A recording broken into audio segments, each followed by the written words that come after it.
Assalamualaikum warahmatullahi wabarakatuh. Sampurasun. Wilujeng enjing mitra sadaya. Tepang deui sareng sim kuring Sekar Ayu Jahrani dina program Warta Sunda TV. Sim kuring bade ngadugikeun warta anu aya patalina sareng sosok keluarga. Bapak Bawan icalan lauk tongkol ti awal kelas hiji SMA di tahun 80-an di Pasar Lama dugi ka tahun 82. Teras aya kejadian kahuruan anu ngajantenkeun anjeunna lireun icalan lauk tongkol.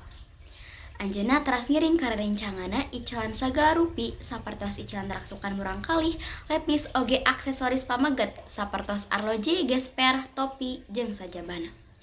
Pademelan ieu ditekuni ku Bapak Wawan sakitar genep sasi. Teras Pasar Lama beroperasi deui. Anjeunna icalan deui lauk tongkol sakitar sataun. Tapi kusabab pasarna dialihkeun ka Cikurubuk kentena tahun 80 genep, sadaya padagang dialihkeun ka Cikurubuk kalebet anjeunna oge icalan di Cikurubuk dugi ka deunget ayeuna.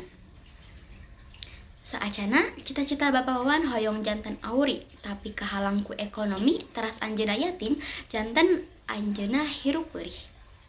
Pas SMA anjeunna tos didamel ngiring sareng AA tetehna icalan lauk tongkol. Di tahun 2000 genep anjeunna nikah, ayeuna anjeunna tos gaduh 2 murang kali istri. Ieu anu ngajantenkeun anjeunna langkung sumanget kana didamelna. Dina icalan lauk tongkol teh Bapak Wawan atos tiasa meser motor sareng ngadamel bunyi. Numutkeun anjeunna jadi jalma teh kudu boga rasa hayang apal kana sagalana. Komo dina persoalan ngala rezeki mah, nu penting halal bisa langsung dilakukeun.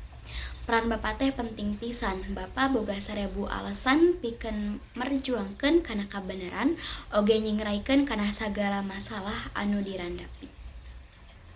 Mung sakitu anu kapihatur, wilujeng patepang deui di lain waktos. Sim kuring Sekar Ayu Jahrani amit mundur. Wassalamualaikum warahmatullahi wabarakatuh.